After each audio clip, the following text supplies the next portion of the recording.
industriel de Lomé, précisément en face de la Cédicom, le lycée Paul-Emmanuel Yeke, plus communément appelé lycée de Lomé, fut inauguré le 10 mars 1986 par le feu président Omar Bongo Ondimba.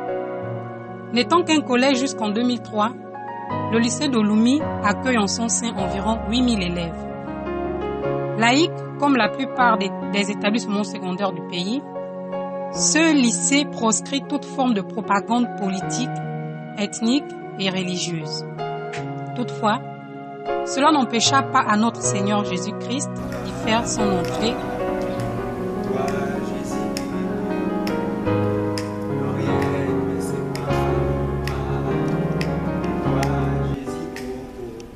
Bonjour, je m'appelle Stéphane. Déjà ici, je suis là pour parler de Lomé, comment ça a commencé. En venant ici, Dieu m'a conduit à prêcher l'évangile. Et vraiment, j'ai prêché l'évangile dans tout le lycée, dans ma salle de classe d'abord. Les gens me connaissaient comme pasteur. C'était comme ça qu'on m'appelait parce que je prêchais l'évangile aux professeurs, aux élèves, aux condisciples. Vraiment, je prêchais l'évangile. Tout a commencé, en effet, avec des jeunes qui se mirent à annoncer la bonne nouvelle du royaume des cieux. La même année, arrivé au lycée, j'ai rencontré un frère qui était dans la même classe que moi. Et moi, au premier abord, je l'ai pris d'abord pour un ami, comme tu arrives dans une salle et puis tu te fais des amis. Mais au fur et à mesure, j'ai constaté qu'il n'avait pas le même langage, il parlait de Dieu. Neuf maintenant, j'ai décidé d'accepter Jésus dans ma vie. Et lorsque je suis arrivée là-bas, il n'y avait pas encore de réunions, il n'y avait pas une assemblée là-bas au lycée de Lomé. Mais c'est à partir de ce frère-là avec d'autres frères que l'œuvre a commencé. J'ai mangé ensemble et tout ça. Et on voit que l'œuvre de Lomé a pris une autre ampleur en 2010. Parce que c'est là où même il y a eu des conversions très massives. En l'occurrence, des Vembarek, c'est comme en 2010, des Frida, Verona et beaucoup d'autres frères que vous connaissez, qui sont aujourd'hui chrétiens, ou bien juste parce qu'ils tiennent ferme. Et avec ces frères également, l'œuvre a pris une autre ampleur parce qu'il fallait qu'on enseigne. Notamment Kader, moi et Langois, qui étaient les personnes qui avaient connu le Seigneur plus avant que ces personnes. À l'année 2012, il y avait un réveil par rapport à beaucoup de choses.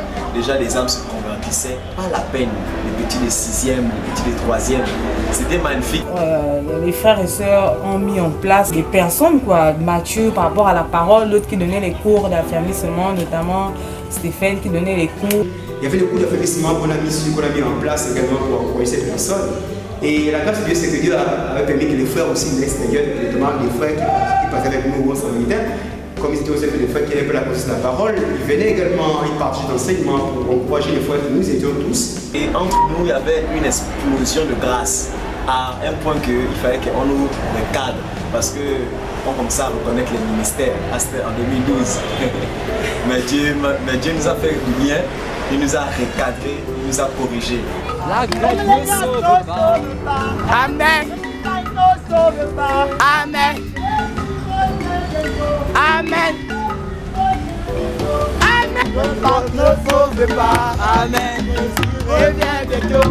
Amen. Alléluia. Amen. Ne sauve pas. Amen. Ne sauve pas. Amen. Ne sauve pas. Amen. Alléluia. Amen. Ne sauve pas. Amen. Ne sauve pas. Amen. Ne sauve pas. Amen. Alléluia. Amen. Pendant ce réveil qu'il y a eu de 2010 à 2012 là, il y a eu beaucoup de choses. On a eu des autorités qui ont assisté à nos réunions. L'ancienne intendante a assisté à nos réunions. On a prié dans son bureau. On a eu des cas où des surveillants ont demandé la prière. On se rappelle où quand il y avait les émeutes, on a proposé au proviseur d'organiser des temps de prière et puis elle a accepté. Donc vraiment, c'était vraiment une ouverture par rapport aux autorités, une ouverture par rapport à l'administration. La transformation opérée par le Seigneur Jésus-Christ dans la vie de ces jeunes fut tellement évidente que les autorités de leur lycée n'eurent d'autre choix que de reconnaître les fruits et d'en témoigner. D'ailleurs, il lance un appel aux chrétiens quant aux réunions et les exhorte à être unis. Je suis surveillant général adjoint ici depuis 2012. Je suis tout simplement administratif au lycée Paul-Emmanuel Yeke de Lomé. J'exerce depuis pratiquement 9 ans. petite histoire des chrétiens du lycée. Depuis que je suis ici, c'est-à-dire depuis 2012, donc je pense que les chrétiens d'Ouloumi, les chrétiens élèves d'Ouloumi, se démarquent quand même du reste des autres élèves. Pour moi, ce sont des personnes exemplaires. Exemplaires au sein du lycée. Et j'ose croire qu'ils ne sont pas seulement des exemples au lycée, mais qu'ils sont également des exemples en dehors de la barrière du lycée. Qu'ils sont différents des autres. Ils sont beaucoup disciplinés. Depuis l'année dernière, sinon en fin d'année dernière, il faut quand même dire qu'ils ont été pour beaucoup, en ce qui concerne l'assainissement du lycée, tant sur le plan spirituel que sur le plan social, sur le plan physique. On a enregistré dans les années précédentes des personnes, des élèves qui piquaient des crises, ils rentraient en transe pour des raisons qu'on ne pouvait savoir, qu'on ne maîtrisait. Et depuis un bon bout de temps, ces choses n'existent plus, sinon se sont atténuées. Et je dois rendre grâce à Dieu et reconnaître également que c'est c'est certainement à cause, j'ai envie de dire, de ce petit groupe, ce petit groupe de chrétiens qui se réunit de temps en temps pour pouvoir prier, aussi bien pour eux, pour leur propre vie, pour leur propre épanouissement, mais également pour le lycée et pour leurs confrères, en fait, les autres élèves du lycée. Donc j'avoue quand même que leurs prières ont un impact assez important dans la vie du lycée, dans ce sens où ça freine certaines choses. N'oublions pas que le lycée a été construit sur un cimetière. Il y a 7 ans, 8 ans, on retrouvait des ossements humains sur le stade ou en pleine cour. Donc on est voisins directs aux morts. Donc par la prière, on a dû dégager un certain nombre de choses, de phénomènes qui se déroulaient et tout, entre autres les crises, ces personnes qui entraient en crise, qui piquaient des transes, qui tombaient dans les vapes pour des raisons qu'on ne pouvait expliquer sur le plan médical en fait. Je ne peux que dire qu'ils ont un impact favorable pour l'épanouissement de notre beau lycée. Et en ce qui me concerne, je n'ai rien à leur reprocher, si ce n'est les encourager dans cette lancée en fait. Maintenant, pour ceux qui restent avec moi, si les autres peuvent se constituer en groupe de chrétiens, prier pour l'établissement afin que les bons résultats s'accompagnent et afin que Dieu nous guide, ça sera un apport très important. C'est pour laquelle je vous encourage dans ce dynamisme, dans cette ferveur qui nous anime, dans cette vérité de vie en fait. Je vous encourage énormément que le feu que vous avez de s'éteigne, quelles que soient les embûches, les obstacles, les persécutions. Et également, le Seigneur a permis qu'on fasse des partages, notamment qu'on appelle la gare. Pour partager un repas. Et l'objectif, c'est davantage se fortifier, s'encourager. Pour nous encourager les uns les autres davantage à aller loin avec le Seigneur, parce que la Bible dit qu'il est doux et bon pour les frères de demeurer ensemble, car c'est là où le Seigneur déverse sa bénédiction en abondance. Donc tout à l'heure, on va se rendre là-bas, on y va. C'est juste là devant, c'est ici que l'agape s'est fait, c'est juste à l'intérieur. Ils aiment une façon de merveilleux moments avec les frères. C'est un repas fraternel, au cours duquel nous prendrons certainement la Sainte Seine pour commémorer en fait la mort et la résurrection de Christ. Parce que Christ va nous dire faites ceci en mémoire de moi. Pendant ces débuts-là, on ne se regardait pas au manquement des autres ou à leur classe ou à leur âge. C'était vraiment la communion fraternelle. On mettait nos origines à côté, on mettait notre âge à côté pour communier avec les autres, pour partager ce qu'on avait. C'était ça, on devenait comme une famille, on se complétait. Dieu a beaucoup manifesté, bien sûr que les réunions qu'on faisait, au point où les frères n'avaient plus à partir chez eux. Parce que quand on commence la réunion, on va y à 13h, peut-être jusqu'à 19h, ils ne voulaient plus aller chez eux. On était obligé de leur forcer d'y aller parce que c'était des jeunes aussi, des jeunes de 18 ans, de 15 ans, que les parents ne se payent pas. Mais vous bien sûr que même qu'on partait sur la route, toujours, on voulait tout prêcher l'évangile. Sur le long de la route, on chantait, on partait de la parole du Seigneur.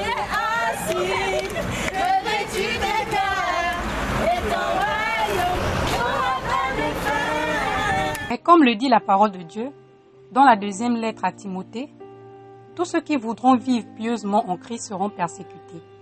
2010 à 2012, il y a eu une année de gloire où Dieu s'est manifesté, il y a eu des cours d'affirmation comme on l'a relaté. Et également à partir de 2013, il faut souligner également qu'il y a eu d'années de refroidissement. Parce que 2013 en fait se caractérise par un refroidissement. Le fleuve connaîtra entre 2013 et 2014 des temps de refroidissement et de relâchement. Dû aux persécutions, c'est-à-dire nous avons connu des moments où l'église s'est un peu refroidie à cause du fait que l'administration ne voulait plus qu'on puisse se réunir dans les salles de classe. On nous convoque, moi particulièrement, dans le bureau d'une autorité. L'autorité nous dit qu'on l'empêche de s'exprimer. Quand on prie, on la dérange. On l'empêche de s'exprimer. On est choqué. On tient des réunions dans les classes assez éloignées. Et on s'efforce de ne pas trop crier parce que c'est, voilà, je suis une école. Mais quelles sont ces paroles? Parce que les persécutions, bûches, obstacles, vous en aurez plein la vue. Et c'est même ça la vie du chrétien en fait. Être toujours soumis aux obstacles. Un chrétien sans difficulté, sans persécution n'est pas un chrétien en fait. Un chrétien en difficulté est un véritable chrétien. Parce que c'est au feu en fait qu'on ébranle l'or. C'est par le feu en fait que l'or prend sa valeur. Après, je suis encore parti avec un frère, elle a dit carrément que non. Elle est une femme spirituelle, c'est-à-dire elle va pratiquer des choses bizarres, des choses bizarres, que nos prières la dérangent. Elle n'arrive pas à bien faire son travail. On était choqués. Et elle me dit encore, on a été prier pour une jeune fille là. Elle dit clairement qu'elle est venue pour faire tomber des chrétiens, notamment 2 frères, donc moi et un autre. On est scandalisé, mais qu'est-ce qui se passe? En effet, au vu de l'ampleur et de l'impact de cette belle œuvre, le corps administratif s'opposa à eux, en renforçant la rigueur sur le respect du règlement intérieur afin d'empêcher ces derniers de communiquer.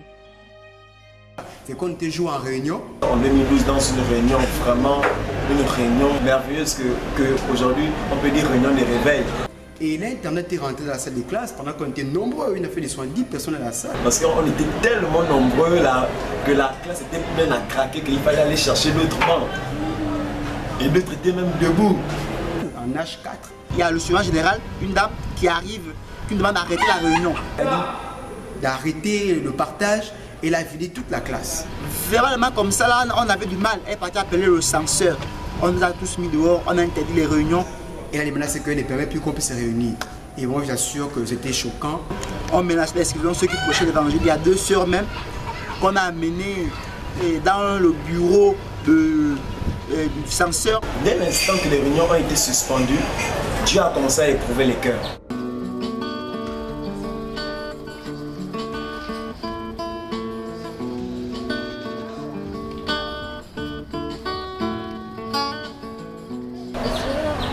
A commencé à faire son triage. Parce que dans la foule, il y a les disciples et vraiment la foule aussi. Et là, ce triage-là a fait en sorte qu'on voit vraiment les états de cœur, que beaucoup étaient attachés aux réunions, beaucoup étaient attachés aux frères, aux sœurs. Beaucoup étaient chrétiens à cause de la masse. Et là, nous sommes tombés dans un temps vraiment de refroidissement de taille. Et on s'est découragé, Dieu dans nous, on prêchait pour l'évangile, il y avait vraiment des réunions, et chacun était même de son côté.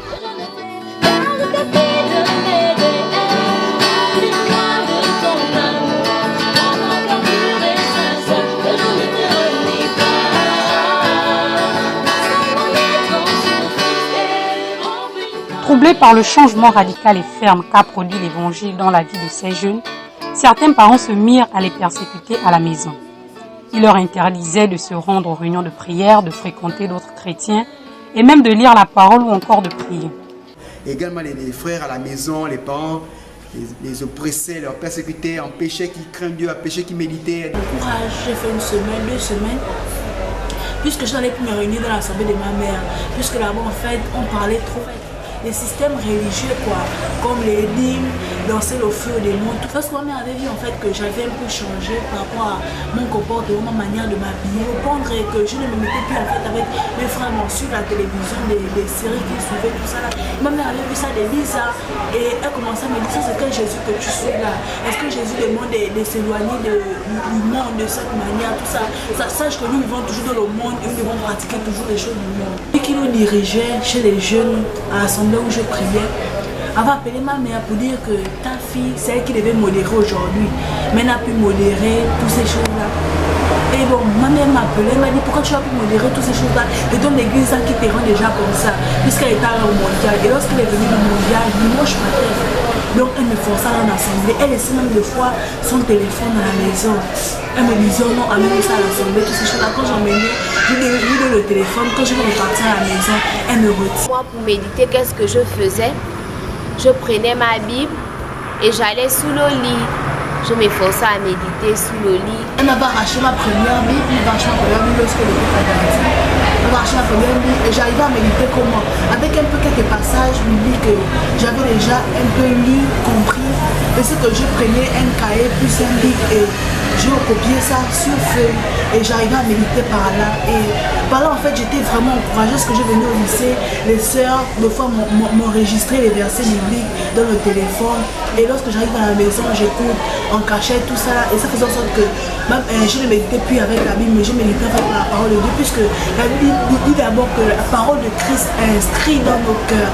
Et par là, en fait, c'est à partir de là que j'arrivais à méditer à la maison. Les parents ne voulaient même pas qu'il prie, même pas qu'il parle de Dieu à la maison. Et quand il est encore à l'école, là où il était censé recevoir des frères d'enseignement, là également, il n'y avait plus de réunions. Donc, c'est que c'était compliqué. Et ça n'a jamais été facile. J'ai toujours passé des moments compliqués.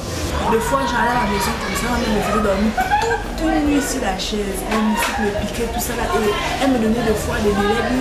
Si tu me dis que tu stoppes avec ta manière de vivre là, je te laisse dormir. Je me rappelle une année, à la maison, c'était vraiment difficile au point où il m'arrivait des moments où je dormais à même le sol. Pour méditer, il fallait vraiment que j'aille me cacher, que j'aille sous le lit en fait, parce que j'étais arrivée à un point où on me disait si on te voit méditer ou on te voit lire la Bible, on va la prendre, on va la brûler. Et du coup, tellement dans mon cœur, il y avait ce désir, cette envie de connaître le Seigneur, parce que j'avais compris en fait que être chrétien, ce n'est pas les autres, ce n'est pas fréquenter une assemblée, mais c'est cette relation personnelle que tu as avec Dieu qui fait de toi un chrétien. Et de ce fait, chacun était maintenant dans son coin. On se voyait, mais c'était juste dans les couloirs. Juste se lancer des exhortations. Que le Seigneur te fortifie. Depuis le style, c'était à dire ça va, ça va, ça va.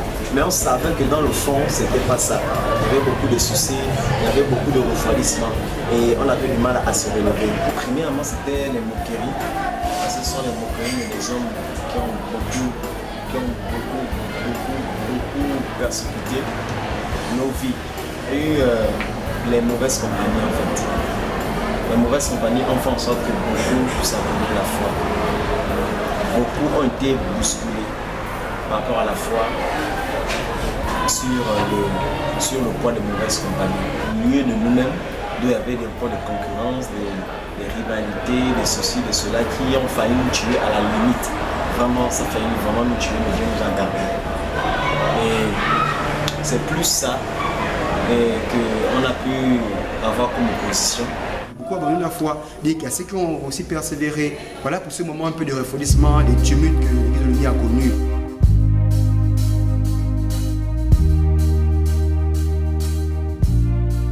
Après le refroidissement de 2013, Dieu a fait grâce que l'Église prend une autre ampleur de la restauration. Et on parle de 2014, il y a eu un réveil. Après ces temps difficiles, ces temps d'opposition, ces temps de troubles, Dieu a fait grâce, il y a eu un nouveau réveil. Dieu a restauré l'église qui a été refroidie pendant les temps 2013. Dieu a décidé de faire d'autres choses avec eux, au point où nous assure que l'œuvre a pris une autre ampleur, que nous-mêmes on l'avait compris. Dieu a pris le règne de l'œuvre, je vous assure. Vraiment, Dieu a équipé, Dieu a restauré des personnes qui abandonnent la foi, sont revenues à Jésus-Christ de Nazareth. Il y a vraiment eu des temps où vraiment Dieu restaurait des dons, où vraiment Dieu accordait des dons, Dieu accordait des sons, des visions. Pendant qu'on priait, les gens pouvaient voir combien de fois Dieu décide d'envoyer ses anges pour venir nous fortifier. C'était vraiment la gloire de Dieu. Ainsi, grâce au Seigneur, ils purent à nouveau se réunir et même organiser des campagnes d'évangélisation dans l'enceinte de leur établissement. Et ce durant les années 2014-2015. Parce qu'en 2014, on a pu faire 2 campagnes. De 2014 à 2015, on a fait 2 campagnes. La première campagne, c'est en 2014, notamment au gymnase de Lomé, au gymnase en fait de lycée. Et pendant cette période de gymnase où on a fait la campagne, Dieu s'est tellement glorifié, il y a eu des conversions, il y a eu des témoignages, on a vu qu'on a invité des personnes et Dieu s'est vraiment tellement glorifié, je l'assure, sur le proviseur qui nous a donné la permission de nous réunir pendant la campagne. Donc comment Dieu a tellement touché depuis l'autorité, depuis le proviseur, depuis les censeurs, tout le monde en fait, et on a vu comment Dieu s'est glorifié. Et dans ça aussi, il y a aussi où vraiment Dieu a exercé ses jugements. Et également, par ce réveil qu'il y a eu en 2014, pendant des réunions, je vous assure que Dieu a fait des choses extraordinaires. Au point où il y avait des prières, il y avait des délivrances, la gloire de Dieu tellement palpable dans les salles. Au point où pour partir c'était difficile. Il y avait des délivrances, on a vu des cas, des démons, des maris de nuit, des cas de possession compliqués que Dieu a pris le règne. Dieu s'est glorifié tellement que pendant ce moment aussi, il y a eu beaucoup de conversions, je vous assure, que beaucoup de frères et de sœurs se sont également convertis. Pendant ce moment de réveil-là, je vous assure que pendant ce moment, on n'a rien compris. Plusieurs commerçants du lycée qui se moquaient des chrétiens, on les prêchait l'évangile, ils ne comprenaient pas, les jugements sont tombés, il y a eu beaucoup de choses. Puis il y a 3 commerçants sur lesquels le jugement de Dieu est tombé parce qu'ils se moquaient tellement des chrétiens. L'évangile encore pour notre ampleur, l'administration, on parlait de nous, toute l'administration, tout le lycée a été embrasé par l'évangile. Je vous assure que pendant ce moment, également la campagne qu'on a faite au gymnase, au stade, on a également les frères qu'on a invités, Patrick et d'autres frères, pendant qu'ils prêchaient ce jour-là, Dieu s'est tellement glorifié, il y avait des guérisons, il y avait des délivrances. Moi, je vous assure qu'on n'a rien compris. En fait, Dieu a pris le règne de l'œuvre de l'OMI après 2014, par rapport à la gloire qu'il a manifestée. On avait des classes, on prêche l'évangile, Dieu se glorifie, mais après on écoute que des jeunes filles qui raisonnaient et mortes. En tant que Dieu n'a pas pu l'interpeller. Je vous assure que cette période, jusqu'à aujourd'hui, Dieu s'est tellement glorifié. Et également, on doit souligner qu'en 2014, il y a également le départ de la première vague de ce que le bac, le camp de Franck, Harris, Lordine, également ils sont partis. Et nous également, comme nous sommes restés, nous devions passer le bac en 2015, notamment Cyril, Frida, moi et d'autres frères. Également, nous on est partis. Et il y avait une dernière vague de ceux qui étaient avec nous depuis, notamment Barré, Grisinda et Verona, qui ont eu le bac en 2016. Et maintenant là, en 2016 là, j'ai fait partie de la dernière génération, ceux qui ont commencé en 2010. L'année on est parti, on est au moins à 3, Grisinda, Verona et moi, on a eu le bac, on est parti. Donc là maintenant, c'est une nouvelle génération. Et on va dire que l'œuvre également, notre prière, c'est que l'œuvre reste toujours avec le Seigneur et l'œuvre du Seigneur ne s'arrête jamais. On voit que Dieu ne commence pas pour s'arrêter. Donc également nous croyons, nous savons qu'il y a des frères qui ont été convertis également, notamment Joseph et d'autres, Jérôme qui sont restés avec l'œuvre, qui sont présents en terminale, en 2016 nous parlons. Donc nous croyons que Dieu va continuer avec l'œuvre et notre souhait, c'est que Dieu se glorifie de génération en génération à l'lycée de Paul. Voilà ce que je peux dire par rapport à l'œuvre de Dieu. Ça ne s'arrête pas à Colombie. Je vous assure qu'il y a un nombre de lycées au Gabon, de à Libreville, qui ont été touchés par le Seigneur. Le lycée Léomba, le lycée Nelson Mandela, il y a beaucoup d'autres lycées. Ceux qui ont commencé sont partis, mais l'œuvre de Dieu continue. Donc pour encourager mes frères qui sont restés, c'est pas dire au fait que l'œuvre de Dieu exige beaucoup de sacrifices. Pour l'œuvre de Dieu, il faut beaucoup de sacrifices. Et c'est Dieu lui-même qui nous aide dans son œuvre. Et Dieu n'a pas besoin que nous ayons comblé tous nos manquements. Dieu a besoin d'un cœur pur, d'un cœur disposé. Avec un cœur pur et un cœur disposé, il va faire le reste quoi. Vraiment, je vous exhorte, quelles que soient les embûches, de toujours tenir ferme. Bon, les fois que reste le milieu du Seigneur, on a besoin de travailler avec l'humilité. Le Seigneur, on n'a pas besoin d'avoir l'orgueil. Le du Seigneur, c'est Dieu qui a son œuvre. Ce n'est pas l'œuvre de quelqu'un, ce n'est pas un seul homme qui a la tête de l'œuvre. Dans les universités, dans les écoles, s'il y a beaucoup de choses que les autorités nous accordent, c'est beaucoup par rapport au témoignage.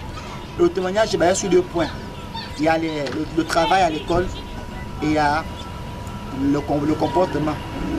Au-delà de ce que Dieu peut faire, les chrétiens doivent travailler de plus en plus dans ce lieu. Le but, c'est que toutes ces personnes soient converties, que ce lycée, l'œuvre du Seigneur, part de génération à génération. Comme ça a commencé avec l'autre également, que ça continue et ça continue et ça continuera. Moi, que ce que Dieu a fait, c'est pas pour s'arrêter quoi. Tant qu'il n'est pas venu, mon souhait est que l'œuvre de l'UMI continue. Pour les autres lycées, là où vraiment c'est ouvert, vraiment, allez-y à fond. Ceux qui sont devant, c'est pas votre œuvre. C'est pas quelque chose que vous, c'est votre business à vous que vous gérez, non. Un jour vous êtes appelé à partir. Donc il faudrait préparer les autres, il faudrait que tout le monde s'en imprégné. On dirait que les chrétiens que je vois là présentement devant moi soient les mêmes en salle de classe, dans la cour du lycée, hors du lycée, même chez eux en fait. Qu'ils soient les mêmes en fait quand on se trouve dans une église en train de prêcher ou dans une salle de classe en train de tenir une réunion de prière. Qu'il n'y ait pas vraiment une adéquation en fait. Et j'encourage aussi les frères et sœurs qui sont dans les lycées de ne pas négliger en fait ce que le Seigneur leur donne par rapport au lycée, parce que c'est la parole de Dieu.